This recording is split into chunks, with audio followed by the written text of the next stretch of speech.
আসসালামু আলাইকুম সুপ্রিয় দর্শক শ্রোতা, আমরা এইমাত্র উপস্থিত হয়েছি উপজেলা পরিষদ পাইকগাছা। এখানে জাতীয় পার্টির যে ওনার সাথে আমরা কথা বলবো। আমি মোহাম্মদ মোস্তফা কামাল জাহাঙ্গীর। আমার পিতা পাইকেসা সরকারি বালিকা বিদ্যালয়ের সাবেক প্রধান শিক্ষক মরুম আলাজ এস এম আলী আকবর। আমি পাইকেসা কয়রারি স্থানীয়। আমি এই এলাকারই, এই মাটিরই সন্তান। জাতীয় পার্টির মহান চেয়ারম্যান, সাবেক চেয়ারম্যান, প্রতিষ্ঠাতা আলাজ হোসেন মোহাম্মদ ইরশাদের প্রতিষ্ঠিত সংগঠনের আমি কেন্দ্রীয় কমিটির সদস্য এবং জেলা সিনিয়র সহসভাপতির দায়িত্ব পালন করছি। জাতীয় পার্টির মহান চেয়ারম্যান জনাব গোলাম মোহাম্মদ কাদের এবং মহাসচিব ব্যারিস্টার শামীম হায়দার পাটোয়ারি অত্র এলাকার উন্নয়নের সাথে আগামী নির্বাচনে আমাকে এখানে মনোনীত করেছেন।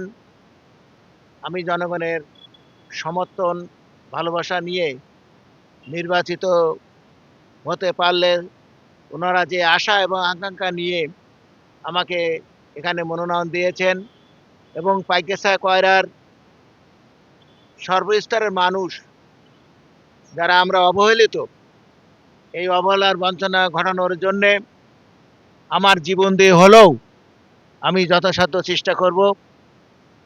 আমি ছাত্র জীবন থেকেই আজ অবধি এই রাজনৈতিক জীবনে অনেক আন্দোলন সংগ্রামের মধ্য দিয়ে আমার জীবনকে আমি অতিবাহিত করেছি।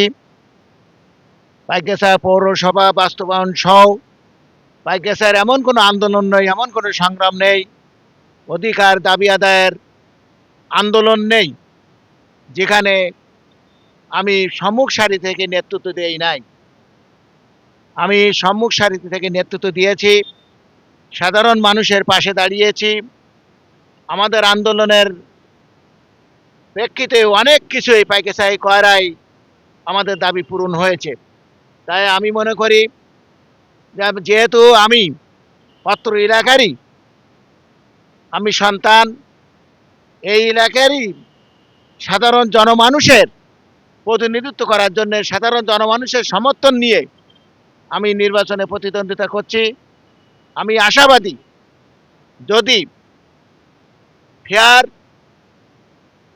প্লেইং মাঠ থাকে, ফিল্ড থাকে এবং নির্বাচন করার যে সুযোগ সুবিধা সরকার থেকে দেওয়া হচ্ছে, এই সুযোগ সুবিধা যদি জাতীয় পার্টি নিয়ে নির্বাচন করতে পারে, সাধারণ মানুষের কাছে যে ভোট চাওয়ার সুযোগটুকু যদি সৃষ্টি করতে পারে, তাহলে আমার দৃঢ় বিশ্বাস আজকে আমাদেরকে এই নির্বাচন থেকে দূরে রাখার জন্যে, নির্বাচন থেকে বাইরে রাখার জন্যে দীর্ঘদিন যাবৎ আমাদের সাধারণ মানুষের পাশে যেতে দেয় নাই। কিন্তু আমার দৃঢ় বিশ্বাস এখনও যে কয়দিন বাকি রয়েছে, আমাদের নেতা কর্মীদের অক্লান্ত পরিশ্রমের মধ্য দিয়ে, আমাদের পাইকেসা কয়রার সাধারণ মানুষের সমর্থনের মধ্য দিয়ে ইনশাআল্লাহ তাআলা আমি নির্বাচিত হব এবং বিজয়ী হব।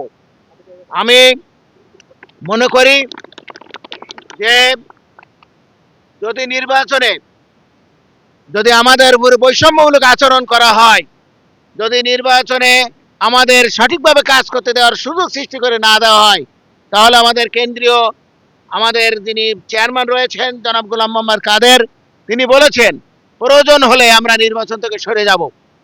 আমরা মনে করি প্রধান নির্বাচন কমিশনার সহ নির্বাচন কমিশনে যারা রয়েছেন, তারা এই বাংলাদেশে সুষ্ঠু এবং সুন্দর একটি নির্বাচন উপহার দেওয়ার জন্যে আমাদের প্রতি বিগত দিনে যে বৈষম্য করেছে, আগামী দিনে সেই বৈষম্য করবেন না বলে আমরা দৃঢ় বিশ্বাস রাখি এবং নির্বাচনের একটা সুন্দর পরিবেশ ওনারা আমাদেরকে দিবেন। আমি এই সুযোগে পাইকেসায় কয়রার সকল ভোটার, সকল গণমানুষের কাছে আমি আমি হাত জোড় করে ক্ষমা চেয়ে নিচ্ছি। এই কারণে, কারণ অনেক প্রার্থী আপনারা দেখেছেন তারা সুযোগ পেয়েছে, আপনাদের কাছে যেতে পেরেছে, কিন্তু আমাদেরকে রাজনীতি করার সুযোগ দিতে চাই নাই। ভোট দেওয়ার যে সুযোগ সৃষ্টি হওয়ার কথা ছিল, আমাদেরকে সেই সুযোগ দেওয়া হয় নাই, যার কারণে আমরা আপনাদের কাছে আসতে পারি নাই। আমি আজকের এই পরিসরে আপনাদের কাছে আমি আহ্বান জানাবো যে আমাদের এই অনিচ্ছাকৃত এই যে ত্রুটি, অনিচ্ছাকৃত এই আপনাদের কাছে না যাওয়া, এটা আপনারা ক্ষমা সুন্দর দৃষ্টিতে দেখবেন। আর এক ফ্যাসিস্ট তাড়িয়ে 90 যে ফ্যাসিস্ট আজকে আমাদেরকে রাজনীতি থেকে মাঠের বাইরে রাখতে চাচ্ছে, তাদের প্রতিহত করার জন্য এবং উন্নয়নের ধারাকে অব্যাহত রাখার জন্য আসুন আমরা সকলে মিলে আমরা তাদের ব্যালটের মাধ্যমে আগামী ফেব্রুয়ারির 12 তারিখ ইনশাল্লাহ আমরা জবাব দিব। আর সেই দিনের অপেক্ষায় আমরা সকলে রয়েছি। সকলকে ধন্যবাদ।